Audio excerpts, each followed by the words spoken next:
Hi everybody, welcome to RB Coding School.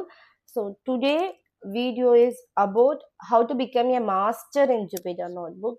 It is very important. நான் Jupyter Notebook எவ்வளோ ஃப்ளோயிங்காக use பண்ண போகிறேன் அப்படிங்கிறது ரொம்ப ரொம்ப இம்பார்ட்டண்ட். அதில் இருக்கிற எல்லாத்தையும் நம்ம பார்க்கலாம். ஸோ நம்ம அதுக்கு ஃபர்ஸ்ட் Jupyter Notebook ஓப்பன் பண்ணணும். எப்போவுமே ஓப்பன் பண்ணுறதுக்கு you should go to command prompt. நான் அட்மினாக தான் போவேன், நீங்கள் ஓப்பன் கூட கொடுத்துக்கோங்க.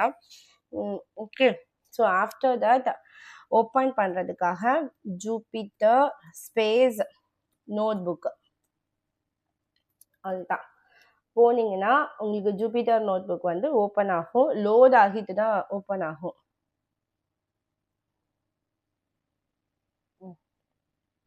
ஓகே, ஓப்பன் ஆனதுக்கு அப்புறமா இந்த கார்னர்ல பார்த்தீங்கன்னா you will have that new upload அப்படின்னு ஆப்ஷன் இருக்கா. ஸோ இதில் இருக்க நியூவை கிளிக் பண்ணுங்க. பைத்தான் 3 ஓப்பன் பண்ணீங்கன்னா இன்னொரு நியூ பேஜ் ஓப்பன் ஆகும். அதில் வந்து ஜூபிட்டர் நோட்புக் வந்து கம்ப்ளீட்டாக லோடாக இருக்கும்.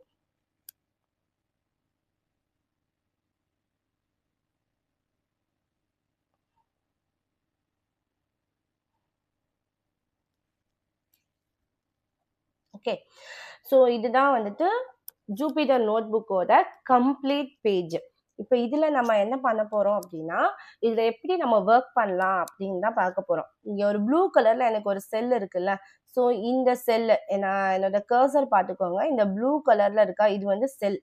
ஓகே, இந்த செல்லு தான் எனக்கு என்னவா ஆக்ட் பண்ணுன்னா கோடை ஆக்ட் பண்ணும், மார்க் டவுனும் ஆக்ட் பண்ணும், மூணாவது ரா அப்படின்னு சொல்லுவாங்க, ராவாவும் ஆக்ட் பண்ணும். சரியா? ஸோ இப்போ எனக்கு வந்து டிஃபால்ட்டாக என்ன இருக்குன்னா கோடு. இதை நீங்கள் எங்கே பார்த்துக்கலாம்னா மேலே இந்த இடத்துல இருக்கும். It has a option called code, mark down and raw அப்படின்னு 3 ஆப்ஷன் இருக்கு. இப்போ இது வந்து கோடு. இப்போ நான் இந்த இடத்துல ஒரு கோட் டைப் பண்ணுறேன். A is equal to 5, அவ்வளோதான். ஸோ இது வந்து கோடு. ஓகேவா? இப்போ நான் அந்த ஏவை பிரிண்ட் பண்ணுறதுக்காக வெறும் ஏ மட்டும்தான் போடுறேன். போட்டேன்னா இப்போ நான் இதை வந்து ரன் பண்ணுறது போகிறேன். இந்த ரன் பண்ணுறதுக்கு எனக்கு 3 ஆப்ஷன் இருக்குது. Control enter first option. Control enter கொடுத்தேன்னா எனக்கு அந்த செல் வந்து ரன் ஆகி எனக்கு அவுட்புட் வரும். அவ்வளோதான், வேற எந்த ஆப்ஷனும் எனக்கு கிடைக்காது. இந்த செகண்ட் வந்துட்டு ஆல்டி என்டர்.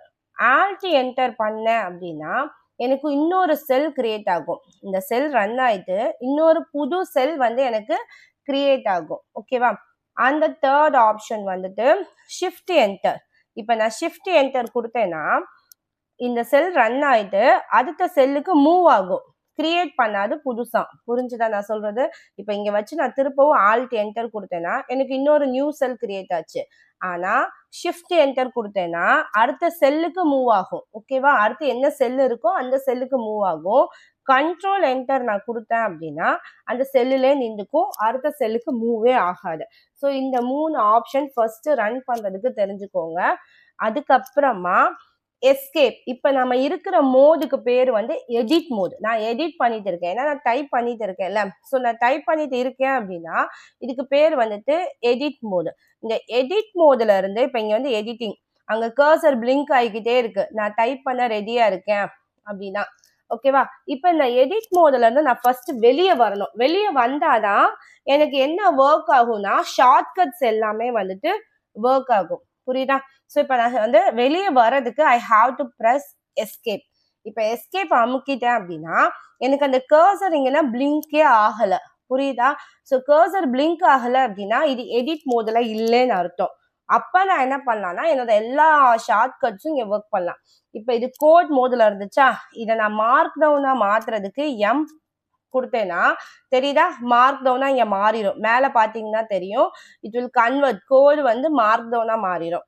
இப்ப இதே இடத்த நான் ஆர் பிரஸ் பண்ணேன்னா எனக்கு இது ராவா மாறிடும். ஓகே, ஸோ ரானா என்ன, மார்க் டவுன்னா என்ன, கோட்னா என்ன அப்படின்னு 3 செல், ஒரே செல் தான், பட் 3 ஃபார்மட்டா மாறுது. கோட் அப்படிங்கிறது வந்து பைத்தான் கோட் டைப் பண்ற இடம். ரா அப்படிங்கிறது என்னன்னா இப்ப ரால தான் இருக்கு.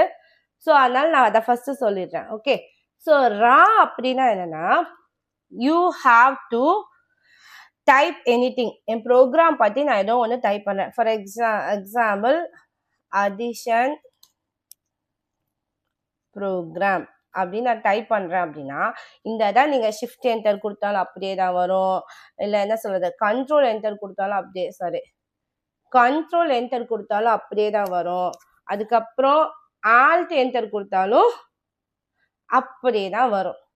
புரியுதா? ஸோ ரா கோட்னா நார்மலா நான் என்னெல்லாம் டைப் பண்றேனோ அது எல்லாமே ரா கோட் தான், இங்கிலீஷ் வேர்ட்ஸ். இது வந்து ரொம்ப ஈஸி. ஒரு ப்ரோக்ராமை பத்தின டீட்டெயில்ஸை நான் டைப் பண்றதுக்கு இது யூஸ் ஆகும். இது யாருக்கு யூஸ் ஆகும்னா, எனக்கு மார்க்அப் மார்க் டவுன் அப்படின்னு சொல்றாங்க. அப்படின்னா என்னன்னா, ஒரு ஒரு விஷயம் இருக்கு, நான் சொல்றேன் பாருங்க. இப்போ இந்த இடத்துல நான் வந்து ஒரு ஹேஷ் போடுறேன். இப்போ நான் ஹேஷ் போட்டுட்டு ஸ்பேஸ் விட்டுட்டு அடிஷன் ப்ரோக்ராம்னு டைப் பண்ணேன்னா ஷிஃப்ட் என்டர் கொடுத்துக்கிறேன், அப்படியே தான் இருக்கு, ஹேஷ் எதுவுமே மாறாது. ஆனா மார்க் டவுன் கத்துக்கிற வரைக்கும் you can go with this raw. ஓகேவா? என்னோட ப்ரோக்ராமை டாக்குமெண்ட் பண்றதுக்கு நான் மார்க் டவுனோட லாங்குவேஜ் யூஸ் பண்ணாத வரைக்குமே நீங்க இந்த ராக்கே போகலாம். அந்தந்த ஆப்ஷன் வந்து எஸ்கேப் கொடுக்குறேன், ஏன்னா எடிட் மோட்ல இருக்கு. கர்சர் இங்க பிளிங்க் ஆகுதா, எஸ்கேப் கொடுத்துட்டு நான் எம் போயிட்டேன். எம் போனது எனக்கு இங்க பாருங்க, இது அப்படியே கம்ப்ளீட்டா ப்ளூ கலரா மாறிடுச்சு. ஏன்னா இது ரன் ஆக போகுதுன்னு அர்த்தம், ஏன்னா இது மார்க் டவுன். ஓகே, இப்ப நான் அதே ஷிஃப்ட் என்டர் கொடுத்தா ஹேஷ் போட்டேன்னா அது ஹெட்டிங்னு அர்த்தம். புரியுதா? So this hash refers to heading, நல்லா ஞாபகத்தில் வச்சுக்கோங்க. ஸோ இப்போ நான் அடிஷன் ப்ரோக்ராம் வந்துட்டு கொடுத்தாச்சு. இதுக்கப்புறமா இதே மார்க் டவுன்ல சிம்பிள் திங்ஸ் மட்டும் நான் சொல்லித்தரேன், சரியா? உங்களுக்கு மார்க் டவுன் கத்துக்கிற வரைக்குமே நீங்க ராவையே யூஸ் பண்ணிக்கலாம், ஒவ்வொரு கோடுக்கும் மேல ஹெட்டிங் எழுத. நீங்க மார்க் டவுன் கத்துக்கிட்டீங்க அப்படின்னா மட்டும் அதுக்கப்புறம் நீங்க இதை யூஸ் பண்ணுங்க, சரியா? ஸோ நெக்ஸ்ட் நான் இப்ப மார்க் டவுனாவே நெக்ஸ்ட் மாத்துறேன். ஸோ எஸ்கேப் அமைக்கிட்டு எம், இப்படி இந்த இது உங்களுக்கு ஞாபகம் இல்லை, எம்னா மார்க் டவுன் அவ்வளவுதான், ஆர்னா ரா அவ்வளவுதான். ஓகே, இப்போ உங்களுக்கு அது ஞாபகம் வச்சுக்க முடியல அப்படின்னா நீங்க மேல பாத்தீங்கன்னா தெரியும், இந்த டைட்டில் பார்ல இந்த இடத்துல வந்து பாத்தீங்கன்னா கோடு, மார்க் டவுன், ரா, இது மூணுமே நீங்க செலக்ட் பண்றதுக்கான ஆப்ஷன்ஸ் இருக்கு. ஸோ இதுலயும் நீங்க வந்துட்டு செலக்ட் பண்ணிக்கலாம், சரியா? ஸோ இப்போ நம்ம அங்க போகலாம். ஸோ த செகண்ட் திங், இது இப்போ எனக்கு மார்க் டவுனா தான் இருக்கு. ஹெட்டிங்கா இருக்கணும்னா முன்னாடி ஒரு ஹேஷ் யூஸ் பண்ணும், அது ப்ளூவா இருந்தா தான் அது எக்ஸிக்யூட்டபிள். இப்போ next, okay, so next to make it bold, இப்போ நான் போல்டா இது பண்ணணும் அப்படின்னா இப்போ நீங்க சிம்பிளா ஒன்று வேணும்னா மார்க் டவுன்ல நீங்க அப்படியே எடுத்துக்கலாம். இப்போ அதே இது நான் சும்மா அடிக்கிறேன், அது வந்து ஹெட்டிங் இல்லாம அடிக்கிறேன், அடிஷன் ப்ரோக்ராம், அதை அப்படியே நான் வந்து எடுத்திருக்கேன். ஓகே, இப்போ நான் ஷிஃப்ட் என்டர், அது அப்படியே இருக்கும். ஏன்னா இது ஹெட்டிங் அப்படின்னா ஹேஷ் போட்டா மேல பாத்தீங்கன்னா ஹெட்டிங்னா இருக்கும், நான் நார்மலா டைப் பண்ணதுக்கும் உள்ள டிஃபரன்ஸ். இப்போ இதே விஷயத்த நான் போல்டா மாட்டணும் அப்படின்னா முன்னாடி போய் 2 ஆஸ்ட்ரிக், பின்னாடி 2 ஆஸ்ட்ரிக் நீங்க கொடுத்தீங்கன்னா உங்களுக்கு தெரியும். அந்த மாதிரி இது என்ன ஆகும்னா போல்டா மாறிடும். ஓகேவா? ஸோ ஹெட்டிங்னா ஹேஷ், நான் இங்க அப்படியே நம்ம வந்து டைப் பண்ணிக்கலாமா? ஒரு கோட் நான் டைப் பண்றீங்கன்னா ஓகே, நான் இங்கனே பண்ணிக்கலாம். நம்ம வந்துட்டு ஹெட்டிங் அப்படின்னா you have to give hash, சரியா? போல்டு அப்படின்னா இது வந்து போல்டுக்கு, போல்டு அப்படின்னா you have to give double asterisks start பண்ணிட்டு சென்டர்ல என்னன்னாலும் இருக்கலாம், and you have to end with again double asterisk, அவ்வளவுதான். ஸோ நெக்ஸ்ட் இதுக்கப்புறமா ரன் பண்ணிக்கோங்க, ஓகேவா? ஸோ இதுக்கப்புறமா பார்த்தீங்கன்னா லிஸ்ட். இப்போ நான் வந்து இதில் ஒரு லிஸ்ட் மாதிரி எழுதுறேன் அப்படின்னா யூ கேன் யூஸ் லிஸ்ட் பண்ணுறதுக்காக I can use hyphen, comma, ஹேஷ்ட்ரிக் யூஸ் பண்ணிக்கலாம், அப்படி இல்லாட்டி ப்ளஸ் கூட யூஸ் பண்ணிக்கலாம். இதெல்லாம் வந்துட்டு உங்களுக்கு ஒரு லிஸ்ட்டாக ஃபார்ம் ஆகும். நான் இப்போ எஸ்கேப் கொடுத்து மார்க் டவுன் அதை மாற்றிக்கிறேன். ஓகே, இது வந்து நான் வந்து ஒரு ஹெட்டிங்காக இதை போட்டுடலாமா? ஸோ இப்போ நான் இங்கே ஒரு லிஸ்ட் கிரியேட் பண்ணுறேன், ஒரு லிஸ்ட் ஆஃப் ஃப்ரூட்ஸ் இல்லாட்டி லிஸ்ட் ஆஃப் லைப்ரரிஸ் பண்ணலாமா? அப்போ ஹைஃபன், ஓகேவா? இந்த ஃபர்ஸ்ட் திங் வந்துட்டு பாண்டாஸ், அகைன் ஹைஃபன் நம்பை, ஹைஃபன் சைக்கிட், இந்த மாதிரி நான் ஒரு லிஸ்ட் கிரியேட் பண்ணியிருக்கேன். இப்போ நான் வந்து இதை எக்ஸிக்யூட் பண்ணேன்னா இப்போ தெரியுதா, you will get a list of things. இதே இது 1 2 3 வேணும்னா நீங்க டைரக்டா 1 2 3யும் யூஸ் பண்ணிக்கலாம். ஸோ அது வந்து ஆர்டர்டு லிஸ்ட்னு நம்ம சொல்லுவோம். இப்போ நம்ம போட்டிருக்கிறது வந்து ஒரு அன்ஆர்டர்டு லிஸ்ட். ஓகே. ஸோ இதே ஒரு ஆர்டர்டு லிஸ்ட் நான் பண்றேன் அப்படின்னா, ஸோ எஸ்கேப் நான் பண்ணிக்கிறேன். எப்பவுமே உங்களுக்கு டிஃபால்ட்டா எல்லாமே வந்து பார்த்தீங்கன்னா கோடா தான் வரும். நம்ம அதை மார்க் டவுனாவும் ராவாவும் வேணும்னா நீங்க மாத்திக்கணும். ஓகேவா? ஸோ ஒரு ஆர்டர்டு லிஸ்ட்டுக்கு I'll use just 1, 2, 3 இது அப்படியே நீங்க வந்து யூஸ் பண்ணிக்கலாம். ஸோ இந்த இடத்துல நான் வந்து 1 ஸ்பேஸ் விட்டுட்டு வேற என்ன கொடுக்கலாம், மெஷின் லேர்னிங்ல கொடுப்போமா. ஸோ சூப்பர்வைஸ்ட் லேர்னிங், அதுக்கப்புறம் செகண்ட் வந்து அன்சூப்பர்வைஸ்டு. ஸோ இதெல்லாம் மெஷின் லேர்னிங்ல உள்ள ஆப்ஷன்ஸ். So shift enter. இப்போ புரிஞ்சுதா? ஸோ லிஸ்டா நான் வந்து ஒரு விஷயத்தை எழுத போறேன் அப்படின்னா நீங்க வந்து அன்ஆர்டர்டு லிஸ்ட், இந்த மேல இருக்கிறதுக்கு பேர், அதாவது எப்படி வேணாலும் இருக்கலாம். இதுதான் ஃபர்ஸ்ட் வரணும், இதுதான் செகண்ட் வரணும்னு இல்லை அப்படின்னா ஓகேவா, அன்ஆர்டர்டு லிஸ்ட். சரியா? அன்ஆர்டர்டு லிஸ்ட்டுக்கு ஹைஃபன் ஆஸ்ட்ரிக் பிளஸ் மூணுமே யூஸ் பண்ணலாம். ஆர்டர்டு லிஸ்ட்டுக்கு 1, 2, 3 யூஸ் பண்ணலாம். அவ்வளோதான். இதெல்லாம் வந்து மார்க் டவுனோட பேசிக்கா. இது நீங்க எப்போ வரைக்கும் யூஸ் பண்ணலாம்னா நம்ம HTML கத்துக்கிற வரைக்கும் இதெல்லாம் நீங்க யூஸ் பண்ணலாம். ஆக்சுவலி இந்த மார்க் டவுன் அப்படிங்கிறது பேக் எண்ட்ல மார்க்அப், அதாவது HTML மார்க்அப் லாங்குவேஜா கன்வெர்ட் ஆகும். சரியா? அப்ப இந்த மார்க் டவுன் அப்படிங்கிற இந்த செல் வந்து பாத்தீங்கன்னா கம்ப்ளீட்டாவே நீங்க இதுல வந்து HTML கோட எழுதலாம். ஃபார் எக்ஸாம்பிள் இப்ப நான் எழுதுறேன் பாருங்க, H1. உங்களுக்கு HTML தெரியலனா விட்டுருங்க, you don't want to tell. அதுவே வந்துருச்சு பாருங்க, ஸ்லாஷ். இதுதான் auto complete. This is one of the plus in notebooks IDEல. சரியா? ஸோ இந்த இடத்துல நான் வந்து ஹெட்டிங் எழுதுறேன், ஃபர்ஸ்ட் ப்ரோக்ராம். ஓகேவா? ஸோ இது ஒரு HTML கோடு. எப்படி? ஸோ அதனால நம்ம HTML லேர்ன் பண்ணுவோம், MLOps படிக்கும் போது கொஞ்சோண்டு பேசிக், அது வரைக்குமே நமக்கு மார்க் டவுனே போதும். ஏன்னா இது வந்து மார்க் டவுன் தான். மார்க் டவுன் வந்து பேக்கப்ல மார்க்கப்பா மாறுது. சரியா? அதை மட்டும் ஞாபகத்துல வச்சுக்கோங்க.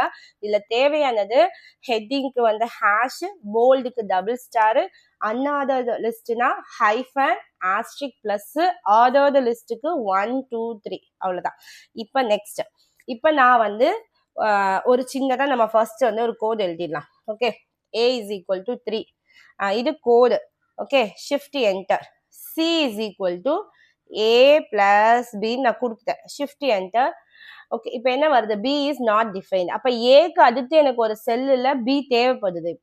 அப்ப நான் இப்ப ஒரு செல்லு வந்து எனக்கு மேல ஆட் ஆகணும் அப்படின்னா ஏ ஃபார் அபோவ். எஸ்கேப் அமுக்கிட்டேன். ஏன்னா எனக்கு எஸ்கேப் அமுக்கினாதான் எடிட் மோட விட்டு வெளியே வந்து ஷார்ட் கட்ஸ் ஒர்க் ஆகும். ஸோ இப்போ நான் ஏ ப்ரெஸ் பண்ணீங்கன்னா ஒரு செல் மேல ஆட் ஆகும். ஸோ இந்த இடத்துல பி இஸ் ஈக்குவல் டு ஓகேவா, so B is equal to something 5. சரியா? 2 டைம்ஸ் ப்ரெஸ் பண்ணிட்டேன். ஓகே, அது அப்படியே இருக்கட்டும், பரவாயில்ல. இப்போ நான் இதை ரன் பண்றேன். அதுக்கு அடுத்து c is equal to a plus b நான் ரன் பண்ணிட்டேன். Just print, so print c. இப்போ இது வந்து ரா மோடுக்கு போயிடுச்சு. ஓகேவா? ஸோ இதை நான் எஸ்கேப் கொடுத்து y கொடுத்தீங்கன்னா print c வந்து எனக்கு கோட் மோடுக்கு வந்துருச்சு, அவுட்புட் வந்துருச்சு. இப்போ இங்க எனக்குள்ள எக்ஸ்ட்ரா ஒரு செல் இருக்கா, இந்த செல்லை நான் டெலீட் பண்ணணும் அப்படின்னா சேம் எஸ்கேப் கொடுத்தது டி கொடுத்தீங்கன்னா உங்களுக்கு செல் வந்துட்டு டெலீட் ஆயிடும். ஓகேவா? டி பிளஸ் டி இன்னொரு தடவை ப்ரெஸ் பண்ணீங்கன்னா டெலீட் ஆயிடும். இப்போ இதுக்கு கீழே எனக்கு ஒரு செல் வேணும் பிலோ அப்படின்னா எஸ்கேப் கொடுத்துட்டு பி. சரியா? ஏனா அபோவ், பினா பிலோ. ஒரு செல் இன்சர்ட் ஆகுறதுக்கு, டெலீட் ஆகுறதுக்கு டி பிளஸ் டி, அவ்வளவுதான். ஸோ இதெல்லாம் தான் ஷார்ட்கட்ஸ் ஃபார் யூசிங். இப்போ மேலே போகலாம். இங்கே சேவ் ஆப்ஷன் இருக்கா? ஸோ ஃபைல் போயிட்டு சேவ் அஸ் ஆப்ஷன் ஒன்று இருக்கும், சேவ் நோட் புக் அஸ். ஓகேவா? இதோட எக்ஸ்டென்ஷன் பார்த்தீங்கன்னா PYNB அப்படின்னா பைத்தான் நோட் புக், அதாவது சேவ் ஆகும். இப்போ இந்த இடத்துல அடிஷன் ப்ரோக்ராம், ஸோ அடிஷன் நம்ம வந்து சேவ் பண்ணிக்கலாம். அவ்வளோதான். .ipynb, sorry, before closing save changes, save. அவ்வளோதான். ஸோ இதுதான் அதோட அடிஷன் ப்ரோக்ராமுக்கான இது. ஓகேவா? முடிஞ்சிருச்சா? ஸோ இதெல்லாம் வந்து it's all about Jupiter notebook. இதில் இருக்க இந்த ஷார்ட்கட்ஸு, மார்க் டவுனு, இதெல்லாம் தரோ பண்ணி வச்சுக்கோங்க. 2 or 3 டைம்ஸ் இதை திரும்பவும் நீங்கள் நிறைய போட்டு யூஸ் பண்ணி பாருங்க. பார்த்துட்டிங்கன்னா உங்களுக்கு அடுத்தடுத்து கோட் டைப் பண்ணி எக்ஸிக்யூட் பண்ணும்போது ஈஸியாக ஃப்ளோ போகும். நான் அதுக்காக தான் இதை தனியாக ஒரு கண்டென்ட்டாக எடுத்துகிட்டு போகிறேன். ஓகேவா? Thank you so much. So next வீடியோவில் பார்க்கலாம்.